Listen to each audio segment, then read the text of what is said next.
Oh, okay.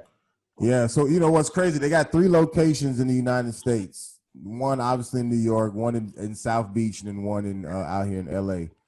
And the one in New York, hence the name, is the only location that does not have degree plans. Like you can't get a bachelor's, master's, or whatever. Like they just have like 8-week courses or like 1 year conservatories or whatever, in which the GI Bill, like for the military, they don't pay for that. So I had to choose either the Miami or LA location. So initially I was in DC. I couldn't afford to make it to cross the country at that particular time. So Miami was the closer option. So I just went to Miami. Then after a year in Miami, then I came to finish over here. So. Are you from Atlanta originally? From Atlanta, yeah. Yeah. Yeah. Oh, they got a ton of film shit down there. Yeah, I was surprised. Yeah, they popping now. They popping now. Yeah. It's I mean, they Atlanta as a city has been wide open since this whole pandemic has been going. Like they haven't really shut down at all. Like they're in the clubs, full capacity, no masks. Like it's like no, we don't give shit. All right. There's a video on YouTube. You can look it up. That they got a so they put like a pool, like they put like a big ass plastic pool like in the middle of the club, and people was in there just all. I'm talking during the COVID, just all pussy to the mouth, face. It's all in the pool. Yeah, just a big COVID petri dish. COVID cases keep going up. I guess because people ain't dying, they just like fuck it. Like we just go. I literally know people who have went to Atlanta for a weekend and have gotten COVID while there. Oh shit! And they just don't care. I don't get it. I mean, did they even put chlorine in the kiddie pool at all, or no? I guess not. Even if they did, there's no filters in it. I mean, it's a you know what I'm saying? Like it's a bathtub essentially. You know what I'm saying? Like it's that COVID. If nothing else was in there, COVID was definitely in there. I can tell you that for sure. Because people definitely got sick, but they had a good time. It looked fun. I'm not gonna lie to you. Yeah, I mean, if you're gonna get COVID, I mean, at least enjoy yourself. All right. Yeah. No, don't get some boring dumb way just sitting in your house. That's fucking lame. But I would think it would like heighten the experience, like the thrill, just knowing that at any moment you could contract a deadly virus in the club. Yeah, that's why they were going all out, just throwing dick everywhere, just throwing out the ass. No, it was. Like, this is it. I'm sure somebody fucked in that pool. Like I didn't see it on camera, but I'm, you know, they've had several foam parties in my college days, and I know people who personally fucked in the foam, and so I'm pretty sure in that pool somebody. Yeah, that's the same part. This is the same people. Yeah, so somebody never for it. They never stopped. They just they stayed in the club fucking. They never left. Right. Unless they had a kid, then that's a different story. And that's a totally different, right? Hopefully, it's a different story. Mommy, Daddy, how'd you meet? Your mom was throwing it back at a foam party in Atlanta. Right. All right. So I'm gonna go ahead and set the live up. I mean, when it goes live, you don't have to like freeze up or nothing. It's not that big of a deal. But and I wrote these. I text other people. I mean, I if they come, they come. We'll see what happens. But I'm gonna go ahead and get this cracking. And I will do just a quick, I guess, little introductions for everybody, just so that for one, everybody can meet each other, but also just to introduce y'all for the show. And you know, we'll talk about some ignorant shit. Sounds about right. In a sophisticated manner.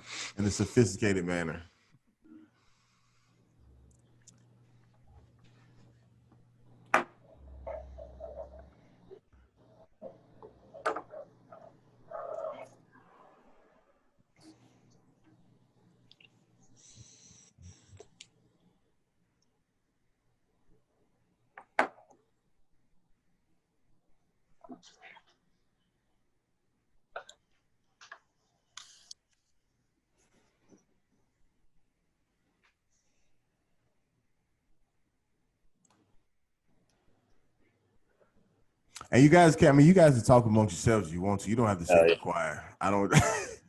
You don't have to wait. You don't have to wait on me. I'll cut in whenever I get this set up. Where are you two guys at? Oscar and Dan. Yeah, I'm over in Alexandria.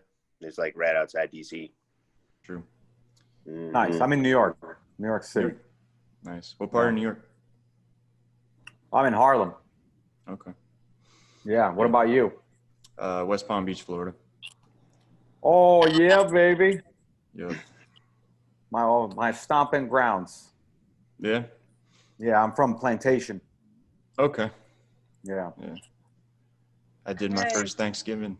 So is my grandmother. No, I'm just kidding. Yeah. Yeah. What's up, Polly? Yo. Hey.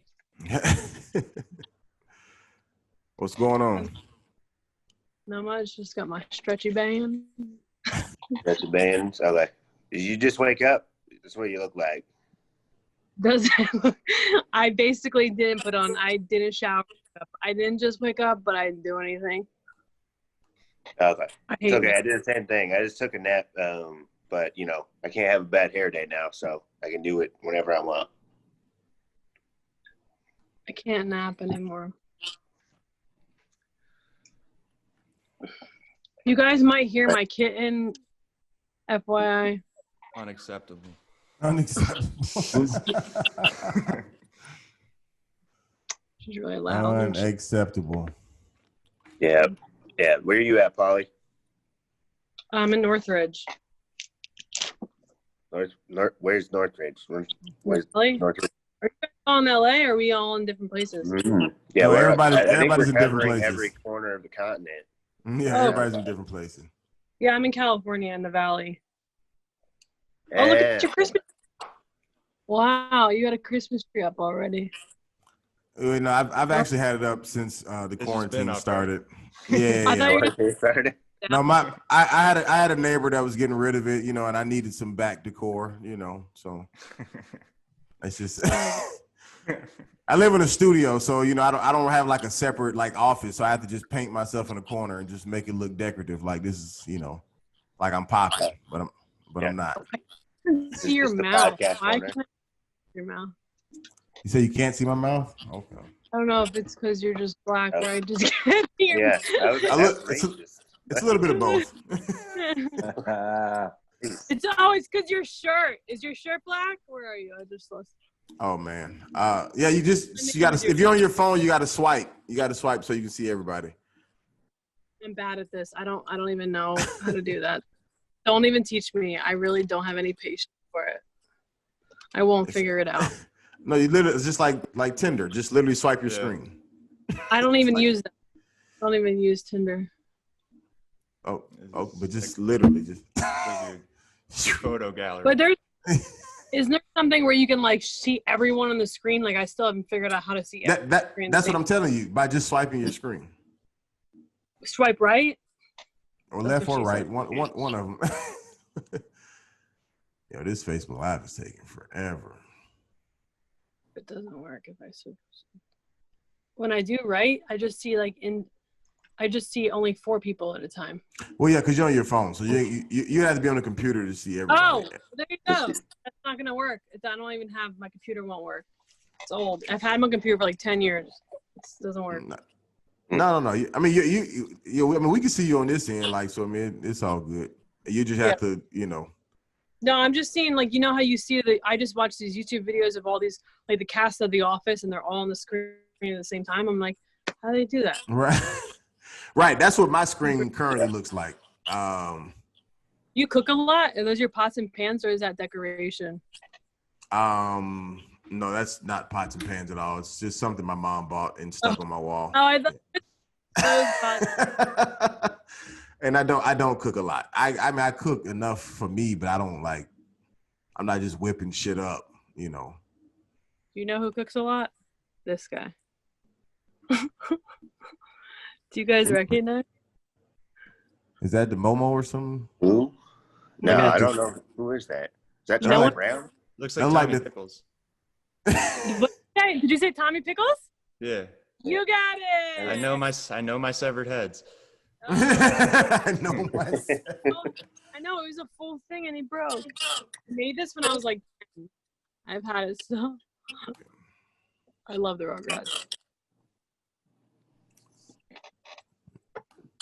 Yeah. So is that the only severed head you have, or is there like Yeah. There's some there's hid in the closet, you know. Let's get them all out. Let's see them. Let's get them all. Let's get them all out. Let's just see Got 'em. all different kinds of heads: human, dog heads.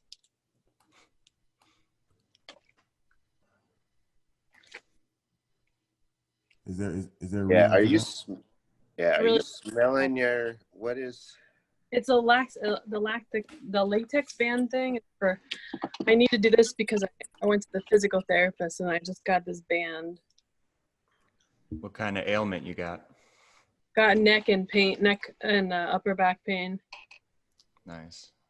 Thanks. He said nice. I got me some of that too. That's cool. Yeah. You have it too? I've had it for like 10 years. It's real chronic.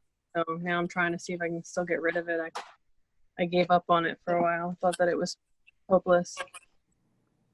So you got the injury and your computer at the same time? My computer has been injured for a long time, but you know, he still works. I don't know why I call it a he, but she's actually pink. She could be gay. I don't know, but she still works. I just use it for really writing and email. I don't use anything. I don't need all that fancy stuff. I mean, I do want it. I'm just making up reasons of why. If anyone has an iPad, or I mean, not an iPad, an iMac, a Mac, they don't want, I'll take it. Yeah. So did you and your computer get injured at the same time? Like, was it an incident? Actually, pretty much. That's funny. I just realized that. Yeah, pretty much. Yeah, 2007. 2007. Man, that was a fucked up year. Like, what? Did someone just come into your house wanting to try to take your laptop, and then you like tried to hit back, and they were like, "No, fuck you, fuck your laptop," and then they left. And that's why I'm in that Chris. Yeah, no. Yeah. That'd be Fuck your laptop. Yeah. What was everybody doing in 2007? I honestly had just graduated high school, starting college. I was getting crunk. Yeah. Getting crunk. Oh yeah, that used to be a thing. Yeah. That used to be a thing. All right. Yeah. No, I was in community college. Trying not to fail. 2007. How out old of middle of Oregon. Yeah. How old are you, Dan? Partying. 32. Oh, okay. Mm-hmm. So you wasn't too far from graduating high school at that time. At that time, what I'm saying, you were like 19 or something. Right. Yeah. I just got out. Yeah, like the year before. Yeah. Gotcha. Yeah, it was. Because the way you said community college, I didn't know if that was like you had just went, or this was like after working for 10 years and you went back or something. You know what I'm saying? Oh no. I mean, I went back like 6 years ago and finished up my associates. It took like 8 years that I started for my 2-year degree. Man. Yeah. That's how you get there, man. Eventually, like Grinch Mountain.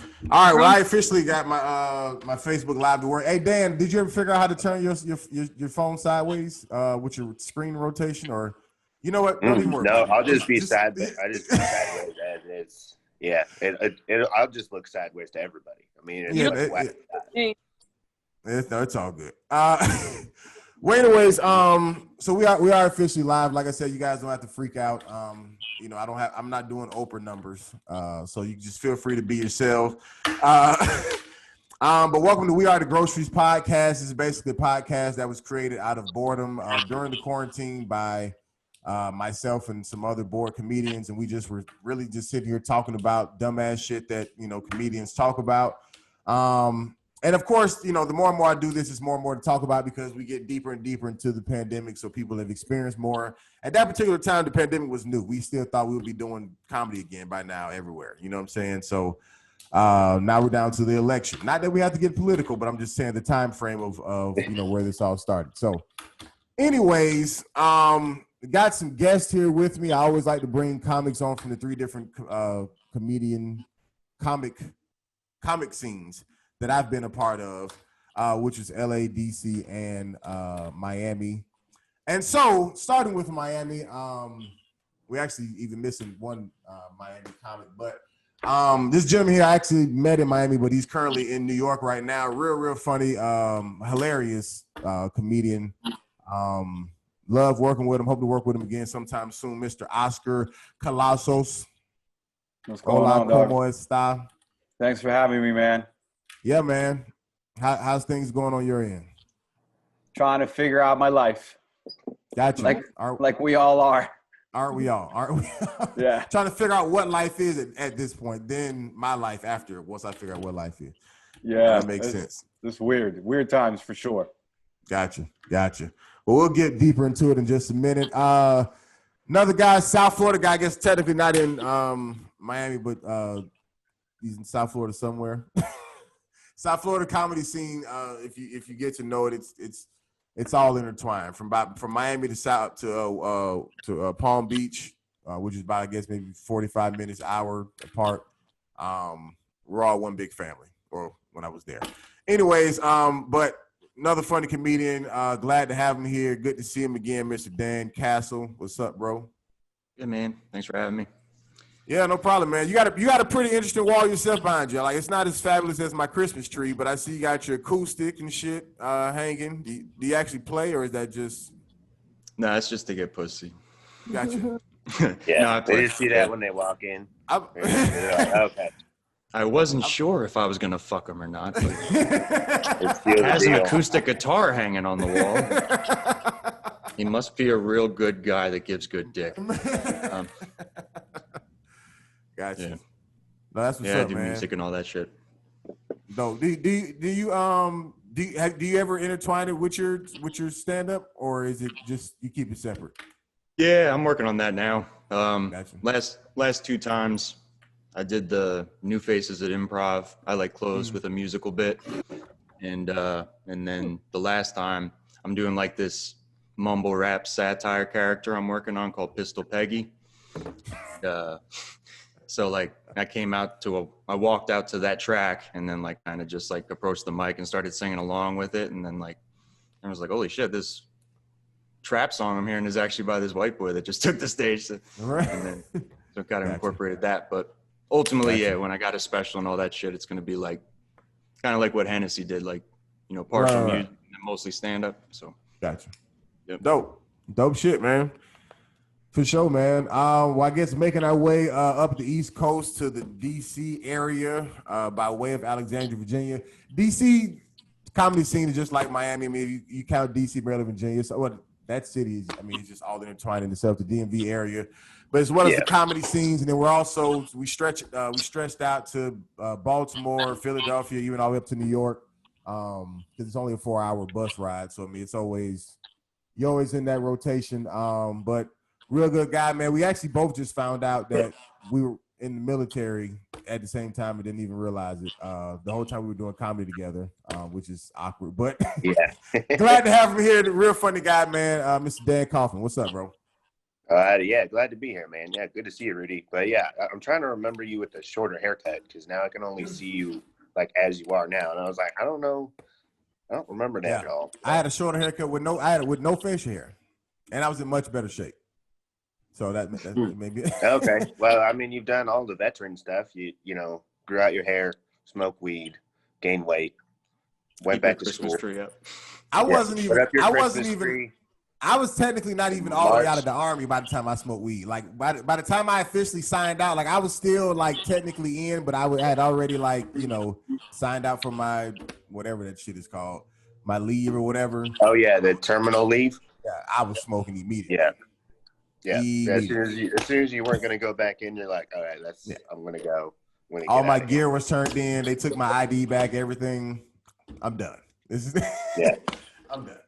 Yeah. So no, it was lit. Well, yeah, man. Glad to have you. Working our way to the West Coast. Glad to have her here. She got her pussy on her shoulder. Another funny comedian. She's actually not from LA. Cause you're from where? I know it's like in the middle of Philly. your introduction. Philly. I thought so. I wanted to say that, but I didn't want to fuck it up. From Philadelphia. She actually is also a musician as well as in her own right. She does hilarious, I guess, comedic raps or raps with comedy, raps that happen to be funny. I don't know how she wants to classify it, but they're funny nonetheless. Gifted and talented Miss Polly Wally. How do you pronounce your actual last name? It's very long. Pauline Shancer. Say it again. Pauline Shancer. Shancer? Uh-huh. Shancer. Gotcha. German. Got you. Dope. Well, glad to finally get you here, man. How you been? Yeah, I'm good. I just got my kitty back and she's attacking me. She just got her pee-pee cut off. So was she ever a she or what? Just make your head a she? What? Right. What do you mean that she got her pee cut off? She's trans. I It's a don't know, trans they cat. cut off- She can't get preggo. Oh, okay. Yeah, I got her back yesterday. She kept me up all night, so I'm like a zombie today. But somehow I'm actually awake right now. Got you. Yeah. I mean, you got a really bright light on your face. Like you're glowing. No, You're... not too bright. It's like Wait, it's like you was like, I'm gonna make sure I stay up for at least an Is that hour. better? Is it better? There we go. It's not as bright now. Yeah, it works. I have one of those. Yeah. That's what I actually need to get. I'm just using lamps. So in my Christmas tree. Oh, look at that. It's habit. Jesus. Well, what I was going to say. Oh, so yeah, I want to just say this real quick just to get this story out of the way. So I was answering the question for you, Dan C, in reference to what I was saying, the correlation between the three comedy scenes. So in DC is a big comedy scene, but it's not star-studded like a LA or New York. You know what I'm saying? Like it's not going to be that often that you're going to be just at an open mic and then, oh shit, Chris Rock showed up. You know what I'm saying? Like that's not happening like that. Like you would have to be like at the Improv, and even to get on at the Improv in DC is super hard. like super hard. Like you have like the only reason I even had got on is because like somebody vouched for me. Like I knew somebody who knew somebody who knew somebody type thing. And even then it still took a couple months for them to even, whatever. So it's a big scene. You definitely have to get respected and climb the ranks, whatever, but at the same time it's not the star-studded. Miami, very, very small scene, as you know. We're all intertwined, but at the same time,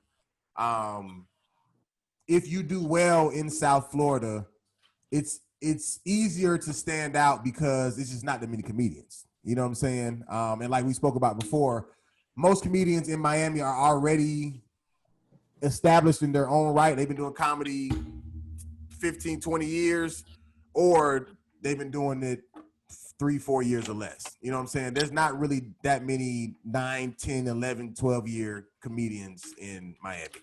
And then when you get to LA, you got from the person who is trying this shit because of a dare to Kevin Hart. You know what I'm saying? Like literally, like that's your competition in LA. Like these are the people who are literally up on stage at the comedy club that you want to be up at. You know what I'm saying? So some people hang out at comedy clubs until they know the doorman and then know the bartender and then know the person who can put you on an open mic, and they climb it that way. And some people just do all the other millions of open mics that go on out here in LA, and do their thing that way or get on TV or whatever. Some people give up and become homeless. But either way, so that's pretty much the three comparisons in a nutshell. So Oscar, you've been a part of a couple scenes, right? Man. Just New York and Miami, or where you been anywhere else as far as like living there and being a part of that scene?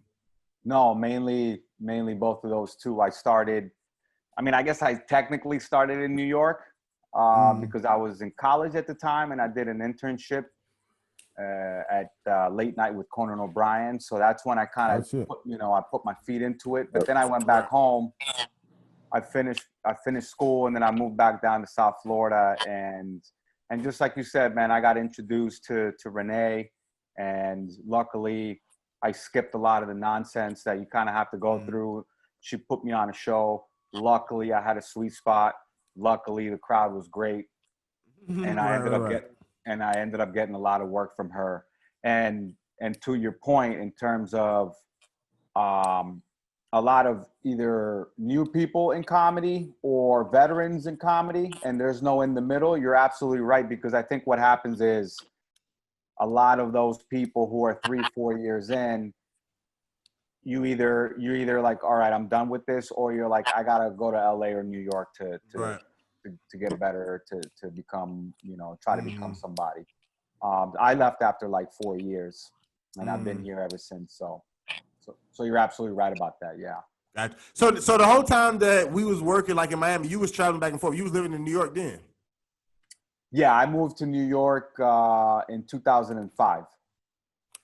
Oh wow, I didn't realize that you were.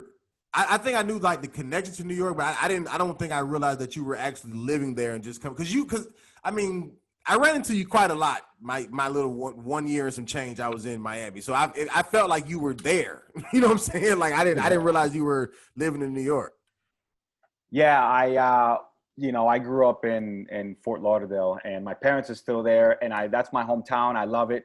I go back like I did before the fucking world turned upside down. I would go home every 2 to 3 months.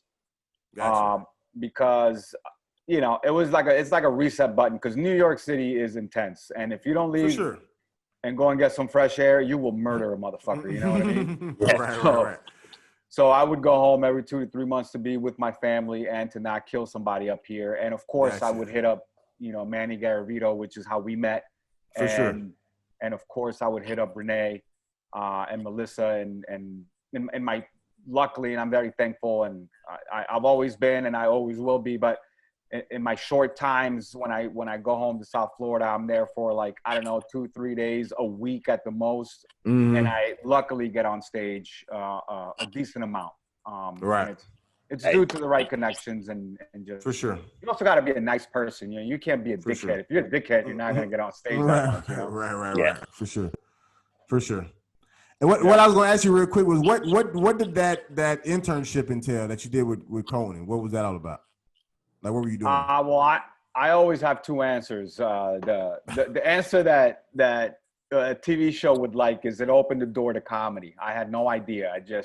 I took the internship. I was like, I basically took the internship because I was about to drop out of school. I went to the University of Florida, and I was like, I was in year 3, my junior year, and my girlfriend had cheated on me with one of my good friends. And I was like, I will blow this fucking town up. I will murder everybody. Right. And I was like, I can't go home. I can't take a semester off because my parents will be like, what are you doing? Right. So I had to figure out a way to get away from Gainesville while still being enrolled in school. So I took an internship with Conan. The ironic part is that I sent my cover letter and resume to every single NFL team across the East Coast, which is what I really wanted to do. Is I wanted to work in sports. I wanted to work for the Miami Dolphins, and none of those people replied to my inquiry. But the people at Late Night with Conan O'Brien, that was the only off. That's the natural progression. You go, NFL. Yeah, exactly. That's the backup plan. So the funny thing is, I was looking at all the teams, right? I'm sending all these cover letters to the corporate office, and then I'll never forget that one day. I was like, I wonder who's going to be on Conan tonight. And this was 2000, so the website was very primitive, super boxy and grainy. I go on there and I'm looking at the guests, and it said, I went to frequently asked questions, and one of them was, do you take interns? And they were like, yeah, send your cover letter and resume to this address. So I did, and they called me back, and I got the job, and I was exposed to comedy on a professional level. Like, no comedy at all in my life in South Florida other than like Arsenio Hall and Johnny Carson. And then BET Comic View, of course. and then I am completely submerged in the New York City comedy scene because all of Conan's writers were stand-ups, and you know that's pretty much all we did. And one day I got fucked up, hammered, and I was like, I think I could do this. And I got on stage in front of 300 all-black audience and got booed off, and that's how it started. You still returned. All right, that's cool. Yeah. If you go back after that, Yeah, you go back after that, you got what it takes. Yeah. Yeah. If you can Yeah, you got survive the bug getting booed off by 300 black people, then you could. And that's he's like, I love this. That's a hard boo. So that's good. a hard boo. A black boo too. Yeah, a black crowd booing you is worse. That's a more aggressive boo than I think it could probably get. You probably have to be in like a Philadelphia Eagles game or some shit to get booed worse than than 300 black people. That's harsh. Yeah, let me tell you, it was one of the only days I have ever. I'm not saying this to be funny. I considered suicide that day. I was like, I'm gonna kill myself. This is some bullshit. But I was able to get it together, and here I am. Right. I've actually only seen one person get booed in real life, like when I was actually sitting there, and it was by an all black crowd. It was when I was in Miami too. I mean, it was bad. Like, hey, listen, I felt so bad for him. I still had to go after him. Hey, let me tell you, if you're not black and you get booed off by all black crowd, it makes you racist immediately. Like is that how you get it? That's I was wondering how you catch racism. Transmission rate's horrible. No, it was rough, man. It's something that will stomp on your heart. If you ever broken a bottle into a million pieces, it's like that. Gotcha. Oh, damn. Did they boo in harmony? No, actually, you know, the funny part, it was a gong show. So this, it was my first time ever, and I had no idea what stand-up comedy really was. I just thought I could get on stage and be funny. And like literally 30 seconds in, I stumbled on my words. They saw the fear. One guy stood up. He was like, get this motherfucker on stage. And then the guy, the panel on stage, he had a gong like gavel, and he just went like this. And the whole crowd went nuts. And when he gonged that shit, oh man, he was egging everybody on. And when he gonged that shit, bro, it was fucking, my heart. That's awesome. My heart came crushing down, man. And the thing about it is, go ahead. Here's the thing. There was 19 other people signed up for that, what they call the talent show, and all 19 got booed because I stayed and watched. So you just wanted to make sure. Good thing you stayed. Otherwise, you might have died that night. No, you're right. I stayed, and it changed my mind. I was like, okay, well, this crowd's terrible, and you know, and I was able to kind of refocus. But yeah, hey, listen. Misery needs company. You feel me? Yeah. Like if I ever bomb on the show, as long as one other person bombed too, I don't feel as bad. You know what I'm saying? Like, but if I bomb and everybody else killed, it was just me. Now I got to take that home. I can't take that home. Listen, I don't know about you guys, but me and my close set of friends in comedy, like if we see you bombing, we fucking love it. We absolutely love it. The best. Yeah. It's awesome. Hey, the most awkward thing about bombing is going back to the green room and nobody want to speak to you then. Like comedians literally judge you based off of your performance on stage. Like if you're ever like brand new to a room, you better be funny if you want people to talk to you and be friends with you after the show. You go in there and bomb, it's like people will treat you like you a homeless person panhandling or some shit. It's like, Jesus, guy, it was a bad time. I used to kill. Or you better start buying a lot of extra weed and start smoking everyone out outside the mic. Yeah, make it forget. Just drown them Rudy, out. real quick, I'm going to make way. I want to make way. Since Dan is from South Florida, I'm interested in knowing how he got into it because I want to see how it changed, and then we can go around and do whatever. But Dan, how'd you started doing comedy in South Florida too, or no? Yeah, I'm from New Jersey originally. I moved down here about 6 years ago. I'm from New Jersey. Guess for what? Rehab. I used to shoot heroin and all that stuff, and I went to rehab and stayed down here, did the whole deal, halfway house, and then going to AA and whatnot. That's actually like what gave me the idea that maybe I could do stand up because you just go to meetings and you want to share and you share and I started getting better at sharing. And then like, I was realizing like I was going to meetings, like waiting to share. And I'm like, I'm hoping I hope I'm gonna crush. Like before what I knew, Oh, good to crush, yeah. like before I knew what crushing was, it's like you just want to get the reactions, you want to get people laughing and shit, and like, Right. so yeah, and then yeah, grew up doing music and all that shit. So like I caught the performance bug at a young age and shit, and then yeah, got into podcasts, started like getting a little bit of insight into comedy, and I would hear the conversations. I was like, man, I kind of think like these guys. Maybe I could do that shit. So Right. I had a buddy of mine, Devin Fox, who used to do stand-up. He brought me to Funky Buddha, and then it turned into Mad Robot. But yeah, Funky Buddha back when it was Funky Buddha. That's the one in Boca Raton, right? Boca, yeah, I'm Federal there. Just RIP, by the way. That bit the dust. That was a casualty of COVID. But yeah, and it sucks, man. That was the first room for a lot of people. A lot of comics I know. That was the first place they ever went up down here. And yeah, and then I felt pretty comfortable out of the gate and started kind of picking it up. I'm still waiting for the part where you're like, and then I got booed out by 300 black people.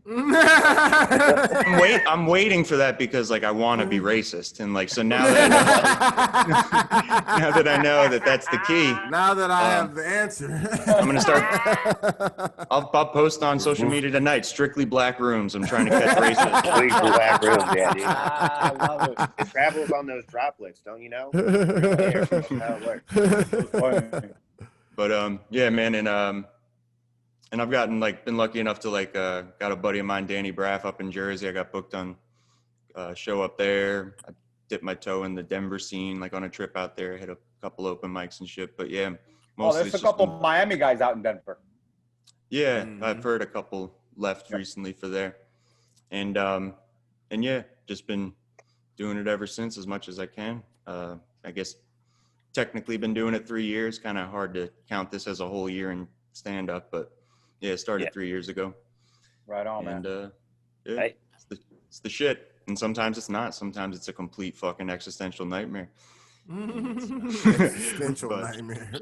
But when it's good, it's great. When it's good, there's nothing better in the world. But I don't know if you'll relate, since you said that you came from a background of I guess drugs and whatnot. But I always tell people it is like a drug, because if you do well, you want to keep doing it. If you do bad, you want to get up and do it again to make people know that you can actually do it. So it's like whether you do good or bad, you want to do it. So it's like a drug. yeah, you're chasing the crush, chasing that dragon. Yeah, man. What if you never do good? What if you do bad from the first time you ever do it? Then what happens? Somebody's got to tell you. Somebody, hey, you're really not funny. You're not good at this at all. Listen, there are people, and you said it before when you're like, if you don't do well and you go back to the green room and people don't look at you, but then there's that dude that's always like, hey man, nice job, just trying to be nice. Man, fuck that nice job shit. You know what I mean? Like you do good, I'll say nice job. If you don't do well, so I'm gonna tell you. I fall victim to giving empty compliments and like being dishonest about people's performance, but I wish I wasn't. I've talked with many comics about how like we gotta be tough on people, because like that's what's gonna force people to grow. That's what raises the talent level out here in the performance level. So if someone eats a dick, you should tell him. If someone eats a dick. Yeah, I mean, if you really love that person, that's 100% we should say. Yeah. If you hate somebody, you should be like, "Oh, that was a good set, man. That was a good set." You're doing that delusional shit. That vaguely racist rant you did. Everyone loved it. But let me ask you this. Now, are we talking about actually bombing, or are we talking about like having a bad set? Because there is a difference. You know what I'm saying? Like bombing is like you doing like you're performing the set that normally kills, and nothing is happening. You know what I'm saying? As opposed to like a bad set could be because you made the wrong decision. Like you started off with a brand new joke when you probably should have started one with that usually is a good opener and then try a brand new joke. You just lost the crowd too early because you made a rookie mistake at an open mic, whatever. So I'm saying, so are we evaluating it to that point, or just simply if they don't get laughs, we're just gonna be like, hey man, that was some bullshit. You know what I'm saying? I never quite looked at it that way, but that's a good way to view it, I think. Like, bombing is when you do everything perfect and you still eat a fucking dick. And then Right. a bad set is like, you know, I zigged when I should have zagged. I should have. Right. Right. Oh yeah. Yeah, when it's clearly you. Yeah, I mean, hopefully you have good friends that know the difference. Like they've seen your jokes, they kind of like know your jokes a little bit, and they're like, okay, this normally works. This is good, Right. or something like that. Or you get like something fucked up, like someone really good goes in front of you and just like crushes the shit out of the room, and then you follow, and you're just like, fuck, like I'm not at this level yet. Like, Or if 19 other people get booed by 300 black people, you know you're good. It wasn't. yeah, you know you're good. It was the crowd. Saved your life. So But yeah, because that's the best, right? When someone says like, "Man, that crowd fucking sucked," and then it's like, right. the rest of us crushed. I don't know. I don't know what to do. Hey, listen, real quick. Amongst those 19 people, I'm not kidding. The story is much longer, and it's like, I don't want to take up everybody's time, but Right. Amongst those 19 people, this one dude got up and proposed to his girlfriend on stage, and that motherfucker got booed off too. Oh shit! Oh wow! Shit. I mean, they booed everybody. Yeah. Oh, They're like, shit. Oh, I love that. That's the shit. It was bad. Her friends were in the crowd booing the proposal. They like, Really? It's like she says yes, and the crowd starts going, Right, no, right, I don't right. know. Never mind. What's the right answer? don't marry that broke motherfucker. It's just shitting on the whole thing. And that's why. So, and I was going to ask Polly, so where did you actually start comedy? Did you start here in LA or did you start in Philly? Yeah, I started in LA actually. I started kind of later. Yeah, I started acting first. When did you move to LA? Oh my god, 2012? Summer 2012. Yeah. Oh, so, 8 years. So you've been here a minute. Yeah, I know. And what she said like she's depressed. What Yeah. so what you said you came out here for acting first. What was that? What were you trying to go that route? Like you were trying to like get on like a movie sitcom or like what? Yeah, I still do the acting thing, but I did a lot of plays when I first came out here. Oh, Like I okay. studied hardcore, did a lot of plays that I put up myself and hustled real hardcore. And then I started doing the raps first before I started doing like regular stand up. And that happened just randomly one night over Hanukkah. So I just made up a Hanukkah song and then started performing them live, and then I mixed it with stand up. Gotcha. Cool. Yeah. Are plays like the open mics of acting? I guess you could, Yes.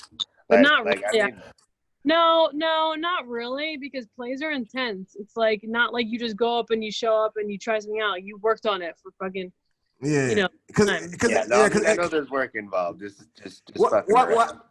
No. But I understood your question, but I do think it could be, and as far as like if you're talking about like a gateway to like film or something. But the major difference but it's is not. you don't practice. You don't. What I'm saying, it's not because you don't practice in front of an audience. Like open mic, like we're just doing that, get them in front of and practicing. But like with a play, like you're doing rehearsals to lead up to perform in front of people. You know what I'm saying? So it's kind of like yeah. I mean, it obviously takes more work to get up in front of the people, but I mean, yeah, but I mean, you got to get like an audience work. Yeah. But there's so much, like the actors are typically better. There's a lot of better theater actors than there are like film actors. Like people in film, they're not always good like quality, but like people on the stage can really act. Oh, okay. I would imagine doing porn is probably the open mic of acting. Oh yeah, porn's got to be the open mic. Yeah, it's like that's the gateway. That's the gateway. Either you get stuck in the open mic scene forever, or you get really good at open mics. I guess I don't know, or you get your own. Yeah, Your she's still just doing reality kings, you know. Yeah, but that actually leads to an interesting point, just off what you said, Polly, in reference to you saying that like the thespians are the better actors, which I don't disagree. But I guess does that speak volumes to just say Hollywood, because like obviously that's not what it's about. You know what I'm saying? Because that was even, I don't know how many of y'all watched The Fresh Prince, but that was even a beef that's why the original Aunt Viv left. Because she felt like Will Smith at that time wasn't a serious actor, you know what I'm saying? Which he wasn't. Really? Is that true? No, it is, and she is a stage actor, you know what I'm saying? So it's like she was. What? I have no idea. Yeah, so her and Uncle Phil, like they I think even some of the other ones, but so being that they took acting so serious, and he was just this rapper who was popular, you know what I'm saying? But at the same time, he was the one who made the show, because granted, people did kind of maybe feel some type of way when they switched to Aunt Viv's, but people didn't necessarily stop watching the show because they came for the person who was the draw, which was the lesser actor. You know what I'm saying? The lesser skilled actor. Yeah. But he was the more I guess entertaining, I guess. I mean, he's still a good actor. Yeah, he's entertaining. It's not saying if you don't do theater, you're not good, but a lot of the people in Hollywood, they choose all like looks and it's not really talent. So sometimes there's like people you see that just, you're like, why are they up on there? But it's only because it's like looks and shit. The people on stage, like so many people I've seen on stage that are, and then I see them in film and they're equally as good because they work on it. I don't know. They take it. Yeah, They work on it. they actually care about the craft. My question to you is, but how is there a way of combating that? Because I feel like the people who are less talented at acting but have the look are going to get more shots. Because granted, like you can have a career in theater, don't get me wrong, but like you need to be attached to something. You have to work your way to like a production that's really doing something. You know what I'm saying? Like which is the same thing with movies, but like it's way easier to be seen on a global scale on a screen as opposed to a traveling play. You know what I'm saying? So I would imagine more money. Right, so I would imagine people want the more exposure, like if they're trying to cross over from the stage to the screen, but they're going up against the people who have the look as opposed to them who have the more skill. So I guess what I'm asking is there a way of like? Well, I mean, if that, I mean, you know, I don't. Fuck Me Too movement still happens. I mean, I'm not saying it doesn't. All I'm saying is. But I don't think it worked. It didn't work for me. I mean, I think there's a strategy to it. You probably got to fuck the right person. You know what I'm saying? But you know, I'm glad though. I'm glad. That's why I don't agree with the whole Me Too movement bullshit, because I was doing it too. Like, whoa, me. I'm like, no, I knew what I was doing. You know. Okay. I'm that leather. Okay. You ain't about the Me Too movement? Me too. All right. Well, I was just trying to figure out, you know, what you thought about the acting stuff, but I guess we took a left turn. Hard left, a quick pro quo. Okay. Yeah, I mean, I imagine with like on stage that don't ever. You froze for a second. I didn't hear you. What? Yeah, froze for a second. I said I think there's a lot of talent. I froze? Yeah, go ahead. I can hear you now. Go ahead. You good? Okay. I think there's a lot of talented actors that I have seen on stage that don't always get into movies, and it's not because they're not talented. It's just sometimes it's all about timing. It's about, you know, who they had connected, all that other, you know, political stuff that happened. Not political. I guess it's political. But, you know. Are you still going after the acting more now, or are you leaning more towards the stand-up side? Honestly, I do all of it. I mean, I have an agent that sends me on auditions sometimes, and then and I write my own you know, scripts. So I do it all. Honestly, I'm exhausted. Gotcha. Like, and when you say write your own scripts, you're saying as far as like film, like feature film, short film, skits. Yeah, I used to write. I used to like pursue plays. I wrote a play, and then I put up a little while ago, and then I also, you know, wrote a movie. I wrote a short film that I made 2 summers ago, and then I just am in the process right now of writing a script. So yeah, I do. My own life. Right. And how long have you been doing stand up? Like really seriously, I would say 2 years, because before I was really just doing the rap stuff, and then I wasn't really doing it like hard, like grinding every week. And then I started getting, no wonder these comedians want to kill themselves. It's such a dark, it's like, you know, you go out every single night, and I was obsessed before quarantine, you know, doing it every week. And then I got happy, but I started and I was like, wow, they're so much happier than depressed comedians, you know? Right, So nice. Gotcha. Gotcha. Makes sense. Dan, what about you? You started in the DC area? No, sir. No, I started out in like Seattle, Tacoma. Oh wow, okay. Yeah, that's What year was that? Fuck. Seattle. Yeah, 2011, around there. Gotcha. So yeah, but yeah, it was Gotcha. similar to the other Dan story here. I was like 3 or 4 months sober, and I was bored out of my goddamn mind.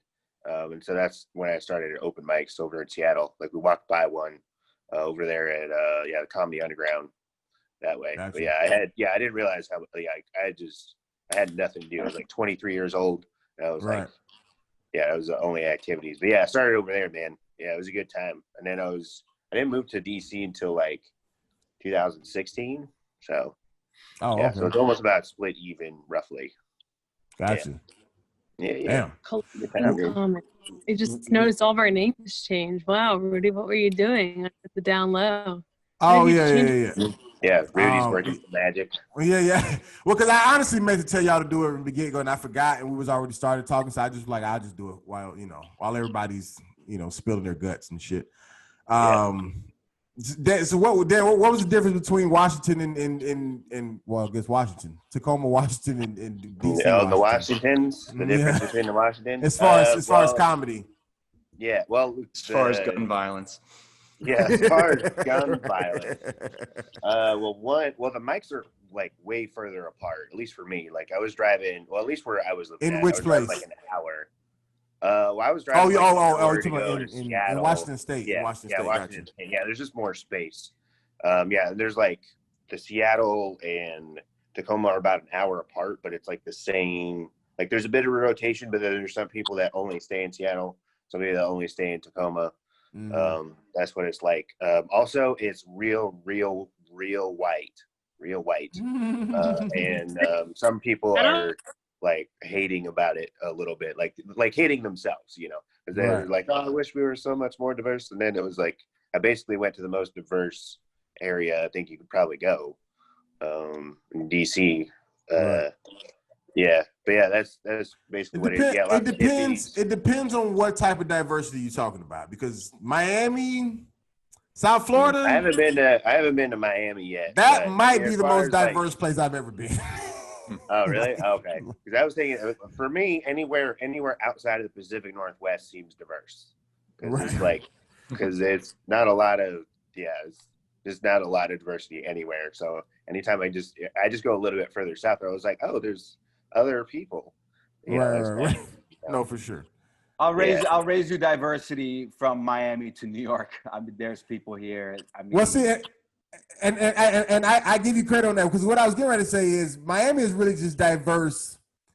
They have a different type of diversity, because for one, you can think somebody is a black, African American, and then they open their mouth and they could be either Dominican or Haitian or Jamaican or something else like that. But then what's even more impressive, most places that I've ever lived had one type of, like Hispanic. They were just all Mexicans, all Puerto Ricans, all Cubans.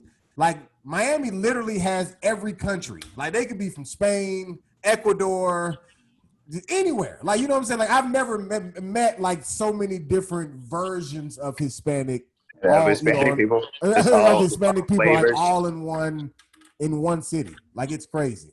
So that's what I guess meant by diversity. Yeah, but from there, I guess it's a different kind. Yeah, because DC was like the only spot where it was like, I guess the other spots that I'd been, you'd have somebody that's like white, like works for the government. You could have another, like an Indian fella, a dude from fucking, like somewhere in the Middle East, like another, like just all over, like somebody from like Japan, like just weird, like global, like just random spots, people kind of like showing up. Literally it was just like, we basically share minority friends in the Pacific Northwest. That's about it. Right. What, Oscar, what was your adjustment like moving from like Florida to New York? Because like for me, I'm Southern as hell. You know what I'm saying? Like I was born and raised in Atlanta. Didn't even spend a lot of time in Florida. So like for me, like when I go to New York, like I just walk slow. Like if I miss the subway, I wait for the next one. You know what I'm saying? Like I'm not, you know, I'm not in a rush. But I've been in New York and I've seen people in full suits with briefcase tucked underneath their arm, sprinting to catch the subway. And then they get on and the door closed right here because it's so tight, you know, in there. Like people are just all on top of each other. I don't get why anybody would ever want to live. New York is a great place to visit. Living, it's atrocious. So my question to you is, what was that whole transition like? Not even so much with entertainment or whatever, but just that in itself. It's, you know, it's, I guess it fits my personality, you know? Okay. I'm the guy that's running you. I'm the one who's trampling over you. Right. Because you're looking at the buildings and I'm like, motherfucker, I got a spot in 7 minutes and the train gets me to that location in 4 minutes and 42 seconds and it takes 2 minutes and 13 seconds to walk to the club. Like we got this all figured out. Yeah. Like I'll never forget, my brother came to visit. My brother's super South Florida, kind of anti-New York in terms of the same way. Like it's too fast-paced, it's crazy. Right. So he came here for business. And he's like, hey, man, I'm at this restaurant. I'm like, all right, cool, man. I'll be there in about 7 minutes. And he's like, 7? I'm like, yeah, 7 minutes. Right. He's like, not 5, not 10, 7. I'm like, yeah, I'll be there in 7 minutes. And I walked in in 7 minutes. And he was like, damn. He was like, damn, you nailed it. And I was like, I had to trample over this black dude that was taking his time. He said he was vacationing from Miami. I had to fucking trample right over him. But it definitely fits my personality. I go home to South Florida and everyone's going to sleep by 9:30, and I just I want to bang pots and pans and wake everybody up and be like, yeah, there's things going on. But then I realize that there's nothing going on. You know. Right. Oh man, is anybody? So this is a question for the group. Are you guys like, I guess, more morning people or night? Like, would you prefer to, like, I guess, sleep during the day and do stuff at night, or like it's a night out, or kind of more like early rise and go to sleep early type of person? I'm trying to be a morning person. So what time are you usually waking up, Polly? 10:30. Oh yeah, that's late. Yeah, I wake up late. Well, I'm trying to get to bed early and wake up, early. It's just, What time do you go to bed? I don't know. Sometimes it's late. You know what? I'm not sleeping good though. I wake up a lot. I can usually wake up earlier when I sleep better. I'm just not in a good sleep cycle right now. So I wake up a lot. And now I'm on my kitten. When I wake up, she wakes up and then she runs around, hits me in the face. Right. So, but you never asked the question. So, what time do you go to sleep though? Yeah, like usually, like I try to like 1, but sometimes it's 2. Oh, so when you say early, you mean early in the morning, literally, like 1 a.m., 2 a.m., not earlier in the night. So you could go to. You need to be asleep. Like if you trying to get up, because so you go to bed at 1, 2, and get up at 10, you probably would need to shoot for like 9 o'clock, 8, 9 o'clock, to be able to probably do another. No, I just need to go to bed like 12, and then I wake up at 8:30. That would be good for me, and that's what I aimed for today, and it did not happen because of this little puss. I'm not blaming her, but it is her fault. I think as entertainers, our circadian rhythm is shifted towards the nighttime. Yeah. And I learned that when, I've had the great pleasure of going overseas a couple of times to perform, and that jet lag that will fuck you up, and that's because you're used to sleeping at certain times, and when you go to a different country and that time is jacked up, that's when you realize you're like, oh man, my circadian rhythm is really strong, and then you try to come back, and now you've gotten adjusted to wherever you were, and then now you come back. Bro, I came back from a overseas trip, and it took me 2 weeks to feel normal. It took me 2 weeks to get normal sleep. Right. And I was doing everything, I was doing everything that Polly said. I was forcing myself to go to sleep at midnight when I usually go to sleep like at 2 a.m. and I do wake up at 10. So we have the same type of sleep pattern. Right. But I was like, for me to be able to get back on that, I got to go to sleep at least at 10 or 11 or midnight to be able to. I would go to sleep I'd go to bed at 12, midnight. I'd toss and turn until 3. I'd wake up at 7. Then I'd take a nap at like 1 p.m. and that nap would be really long. I'd go to sleep from 1 to like 6. It just fucked me up hardcore. But it's really hard once you're in a groove. It's tough. Yeah. What about you, Castle? I mean, I feel like ideally I would probably be like a nocturnal dude.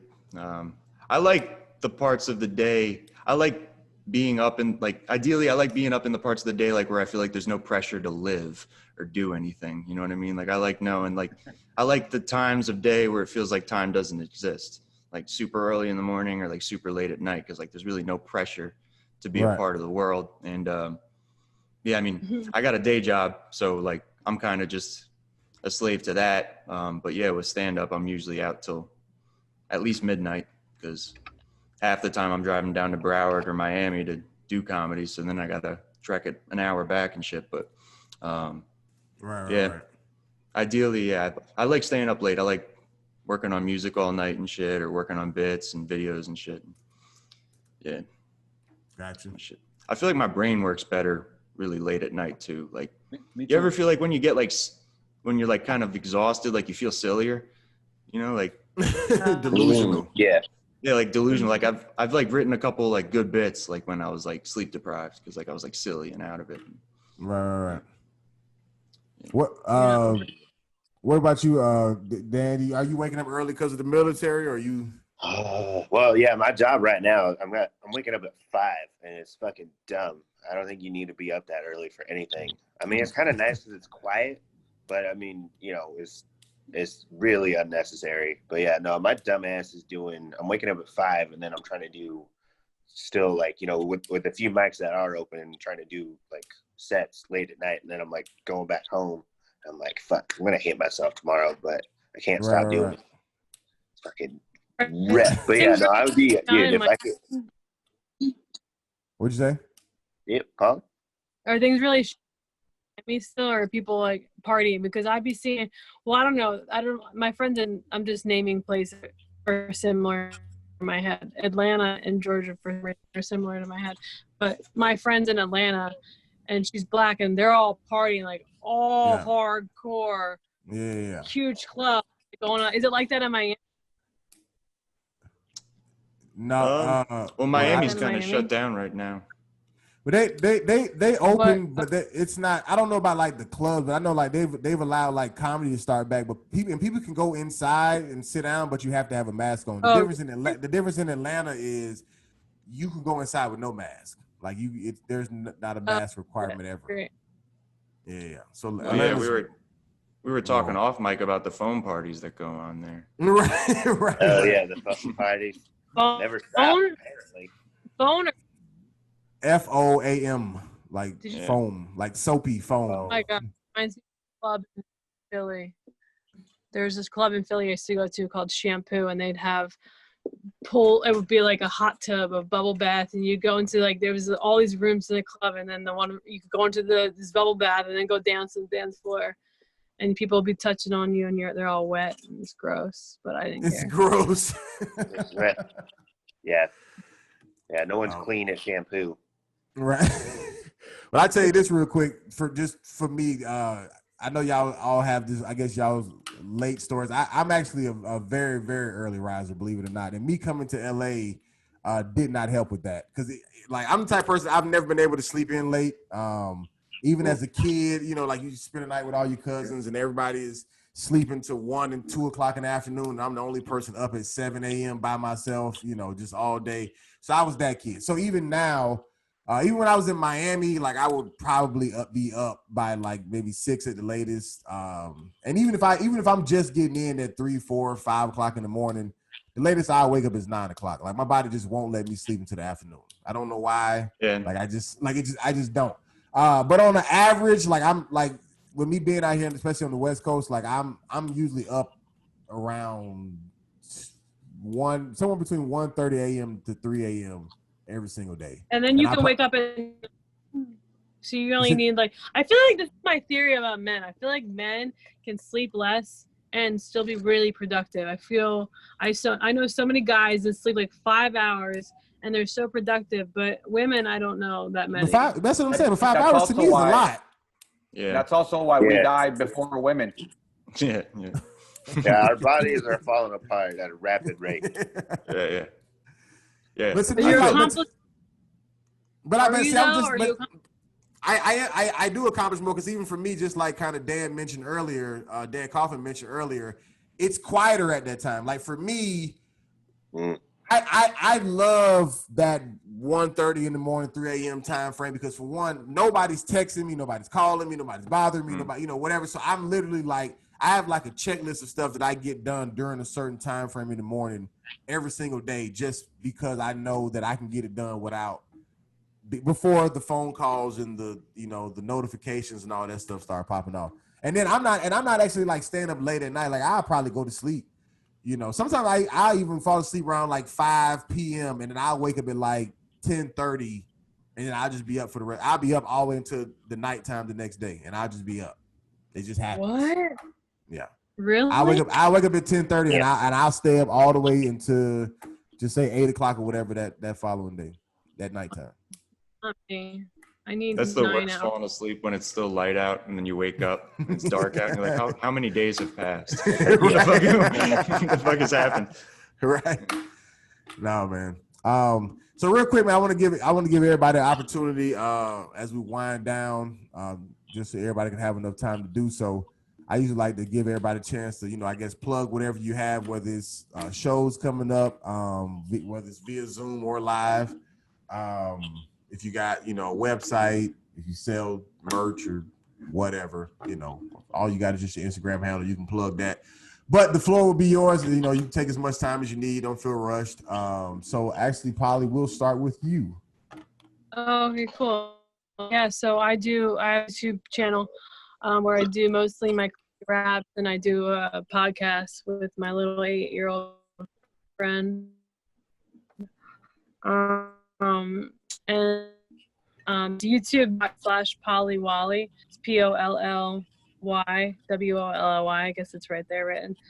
And then I have like my raps, and then I hopefully I'm having a song come out soon that's will be available, but I can't really plug. I'm waiting to find out, but it should be everywhere on Spotify and stuff soon. Gotcha. But you'll also see it on my YouTube, and then on my Instagram, which is Polly Wally Comedian. You can click on my bio, and I have a Patreon account if you guys want to follow my life and get exclusive bits of me and my children friends doing makeovers and silly childlike things, and also my raps and things like that. Gotcha. A lot of juice stuff. You want a lot of juice stuff. You want to spit a quick 4-bar freestyle for us real quick? Shit. Okay. Let me see what. I'll just do one of my songs. I'm not really that good at freestyling though, but I'm not gonna lie. Okay, this is my Walmart song. This is supposed to go up on Spotify soon. It's Big Booty Judy, that's my mama's name. Going to Walmart is Judy's game. Yeah, they just shot up the place, but Judy still thinks Walmart's safe. Walmart. We saw something up at Walmart. We about to start up at Walmart. Why are you? What Walmart you went to that got shot up? Jesus Christ! Where I'm from, I'm kind of from a ghetto little area, right outside of Philly in the suburbs. Oh. It's like a little ghetto. Oh, My mom was very Walmart. That makes sense. It's ghetto and in the 24/7 suburbs. Walmart. Yeah, but it's like right outside of Philly in this area called Levittown. It's called. I don't know if anyone PA. I People do. that I've heard. no. No, I I know know. I Levittown. know Levittown. I know Levittown. Oh, you do? Well, there's two Levittown. There's one in New York and then there's one in PA. And I don't know about the New York one, but mine is a little ghetto. I don't know about the New York one, but mine is a little ghetto. Gotcha. Levittown, New York is Long Island and not ghetto. Very Jewy, a lot of money. Is it really? It's very Jewy? Wow. I wish I was. There's no Jews where I'm You're from the I wrong didn't- Levittown. A lot of white trash, a lot of trailer park trash. I mean, they were my friends. I liked them. They were fun. But, you know, Right. I had a little adventures in Walmart with my mama. Gotcha. No doubt. So did I. So, big booty. Big booty. And I Jews. feel you on that. Trash people are fun. Thank I love trash people. They are fun. They're very fun. They don't give a shit. They're not, like, worried about what you think about them. Like, where I'm from, no one cares. They're not PC. No one cares. They don't Right. even know what PC means. I'm so grateful for that. Like, I'm what? so grateful for that. Yeah, I got a They computer. don't even. Right. They don't follow that stuff. They're just living their lives. They're not worried about being offended by stupid shit. They're just like hanging out. Gotcha. I got real life problems to deal with. Makes sense. Yeah, like I'm being with you. shot at Walmart. Like being shot at Walmart. That's it.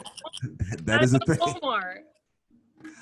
Dan Castleboy, it's on you, sir. Instagram, Dan Casso Boy. Not on Facebook anymore. That place is a toilet. I'm glad to be off. About 9 months clean from Facebook. Let's see. 9 months clean from Facebook. Yeah. Never been better. Dude, I'm so glad I wasn't on Facebook during the whole pandemic, man. It's bad enough on Instagram, let alone when people could write a whole fucking paragraph and write a whole essay on what their theory is. Yeah. Oh, what their theory is. Yeah. The fucking dissertations that everyone likes to write. Myself included. That's why I got off. I was like, man, I hate myself on Facebook. It's disgusting. Gross myself out. Dan Casso Boy on Instagram. Got a podcast I do with a buddy of mine, another comic down here, Stephanie Wood. We've been on a brief hiatus, but we're picking that back up. It's called the Problem Addict Podcast. So it's like Problem Addict, but spelled ADDICT, like addicted to problems. You know what I'm saying? You could find that on YouTube, youtube.com/problematicpodcast, soundcloud.com/problematicpodcast. I got my personal YouTube page, youtube.com, Dan Casso. And then if you want to check me out, I'll be hosting the talent show at my job. I work at a retirement HOA. Speaking of Jews, I'll be emceeing a talent show for elderly Jewish people on February 24th. That's not Levittown, Florida, is it? It's not a third Levittown? Okay, just making sure. Yeah. Wait, you're doing at the retirement home in person? Yeah, I made the mistake of I had been working. Yeah, I'd been well, working there for that's still there in February. I've been working there 3 to 4 years, and then they have a community newspaper called The Grapevine. They did, and they did a spread on me, and I made the mistake of mentioning that I do stand-up comedy, and it's just hearing about it nonstop. When are you going to perform here? When are you going to do a show for us? I was like, I don't think you'd like my act, but so I finally gave in, and they want me to host the talent show there. So that should be a nightmare. That should be hell. So the people who are in the talent show, the contestants are the residents. They're the residents. Gotcha. Wow. Tight 3 minutes. Right. Oh, dude, that's just getting on and off stage, man. Speaking of people who wake up early and go to sleep early. Jesus Christ. Gotcha. All right. So man. that's about all for me, man. Dope. Yep. Dope. Well, I'm excited to hear how that goes. Oscar, you got it, man. Just a real quick question before I get into that to Dan Casso. Do you know Mike Panzica down there? I do. Yeah, I know Mike. I'm not super tight with him, but I know of him. We know each other.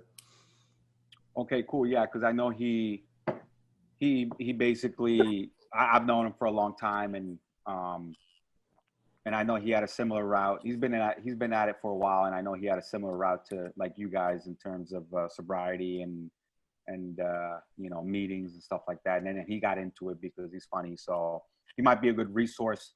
Then again, I'm just asking, and I don't know if you do know him or don't know him, or maybe you do know him and you're like, I hate that motherfucker. And if you do, then forget it. But if you don't, I think he's Mike a super Panzica, nice guy. right? Mike Yeah, he's a Panzica, piece of yeah. shit. I don't fuck with him. Nah, I'm cool with Mike. He's Panzica. like, I also went to Florida. He fucked my girlfriend while I was not. Oh yeah, I used to shoot dope with Mike. Yeah, I know. Yeah.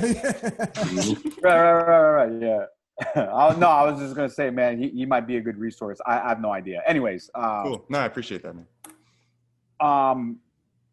I don't know. I got nothing. I got nothing.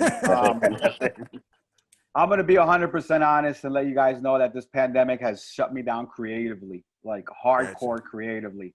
And I think it's because I've had a lot of time to think about this. 9 months to be exact. Right. I think it's because when this all happened, and I'm sure maybe some of you guys are on the same boat, I lost my job. I lost comedy. And I live here by myself in a 2-bedroom apartment in New York City. So I was Airbnb-ing my 2nd bedroom for some extra income. So all that stopped. All that completely came to a stop from one day to the next. And it's definitely been weird because I moved to New York City to pursue comedy and pursue entertainment. And then when all that's taken away from you with absolutely no signs of getting back, I think I have like four jokes that I've written in 9 months, you know? But I've gotten on stage a couple times here and there. I would say that my proudest accomplishment is my hilarious Colombian Americans group, where I gathered up 5 other Colombian American comedians like myself, and we had some steam rolling. And I know that doesn't sound like, you know, it's like I'm Colombian. I mean, I'm not Colombian. I'm not going to relate. It's just basically 5 friends. We did Miami last year. We had a super successful show there. We were actually in Philadelphia at the Punchline yesterday. And it turned out to be extremely successful, despite the fact that we were under a fucking highway. But, you know, we still had like 65, 70 people show up. So it was good. So I'm working on that, and I'll definitely be back down. But I will say this. I plan on coming home to South Florida. And when I'm down there, I produce shows when the time is right. And I'd love to have, you know, if you got whoever's in South Florida, you know, Rui, if you're back, or Dan, if you know, if you're there, I'd love to have you guys on there. I would produce shows at Art Serve in Fort Lauderdale, and but they're closed. So I think my idea is to get down there and do a daytime show. I have a portable PA system that I can fly with, and it's kind of awesome. At the little park that has like a little like a small kind of like theater build out, and you just, you know, if I go home to Fort Lauderdale and I'll tell people I'm doing a show, I'll be able to get 50, 60 people in there to especially now, because no one's been able to do anything. So hopefully I'll be able to do that and have some of you guys on. And yeah, man, just keep doing whatever you guys are doing. We're all in the same boat. No one's more ahead or behind anyone else. You know, this is all just, we're all trying to figure it out, despite however long you've been in it. Yeah, that's real. Yeah. That's real.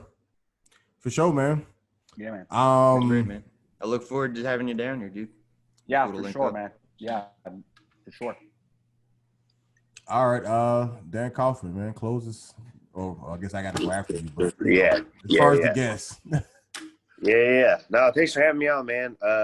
Yeah, not a whole lot of shit going on. There's a few open mics open, and I'm doing what I can to just knock the rust off. That's what I'm concerned with right now. And then next month I was trying to figure out where the fuck. So with Navy shit, they're sending me to Norway for November and December, and Yeah, I mean, there's plenty of Norwegian-speaking mics because I can't read their websites at all. But if I find an English-speaking open mic or show or something, then maybe that'll happen. But otherwise, for the rest of the year, yeah, I'm gonna be out that way, and then hopefully 2021, there's some more shit going on. Right. Like Gotcha. that's Dude, hit them up, hit those Norwegians up because they love American comedy. They think we are gods over here with comedy. They will go, they will support, they will laugh. Even if they don't understand, they're gonna laugh because they even if they don't understand. Okay, cool. So, Yeah, so even the if they don't opposite of your black crowd. Yes. And And that'd be the- funny as fuck being Yeah. in Norway. Be like, hey, you know where I could find a black room? yeah. I don't know if they have those. But if you're able to get on stage there, do it, and don't think twice because they're really they think that, I mean, we're definitely, in comedy wise, we're definitely the leader in the world in terms of creativity and funniness. So they look up to us and they're like, oh, this guy's from America. We got to check him out. Right. That's dope. Yeah, if you guys know anybody in Norway killing it or that's been No in way. Norway, some mics, Dan, I'll put you in contact with a kid that I met when I was in Germany, doing some shows, and he did a whole tour of literally every single country. You know, there are little bar shows and little small shows, nothing, but this guy had like 37 dates. 37, Damn. like 40. Yeah, see, this is I mean, that's got to be a good time still. I mean, that'd be awesome, man. Yeah, for sure. Well, just for the record, Dan, you'll be the first person that I've ever known to go to Norway. So I don't know if for next time somebody asks me if I know somebody that's been to Norway, you will be the person I'll be referring to because I don't know anybody who's ever been close. Okay, cool. Yeah, I mean, man. if you've ever been to the Middle East, I know some mics out there. They're all right if you ever travel that way. Dan, the Norwegians are going to show up to your show and they're going to be like, this guy looks like he's from here. Fuck this, I'm out. Yeah, exactly. Yeah, it's going back to the homeland, That's right. it. Well, I appreciate y'all pulling up, man, tonight. And I appreciate anybody who watched this live, who's going to watch this once we post the recording up next week. As far as for my guests here, man, Dan C, Dan K, Polly, and Oscar. Man, just good luck, man, to y'all, and everything y'all got going on. Like Oscar kind of laid it out, we all kind of in the same boat. But the good / bad thing, even just kind of piggybacking off that whole misery, needs company thing. This does put people like us on a more even playing field with our, brothers and sisters in comedy or in entertainment who were way ahead of us, or AKA already famous, because they can only do so much as well. You know what I'm saying? So this does give us time to, keep grinding, keep plugging stuff out there, keep, putting content up. And then, you never know, even if you get 12 views, you never know who one of those views may be, who saw it. So, keep posting that shit. Stay in the fight. Because I always tell people, man, all of us ain't gonna make it. You know what I'm saying? I don't know who the people who ain't gonna make it, but it's impossible for all of us to make it. But I would definitely like to see all of y'all make it. So, keep fighting the good fight. Keep rapping and playing guitars and, running over black guys to get to open mics and, whatever you gotta do, you know what I'm saying? And keep it going. So other than that, man, you guys are welcome back to this anytime or any other podcast that I do. I keep myself busy on Zoom for whatever reason. So, if you guys ever want to do something, just let me know. I'm not hard to find. And other than that, man, that's all I got. This was fun, man. Yeah, it was a good time. No. Thanks, homie. Yeah, good to meet You're all a of good dude, you. Rudy. Appreciate it, man. Absolutely. Later, guys.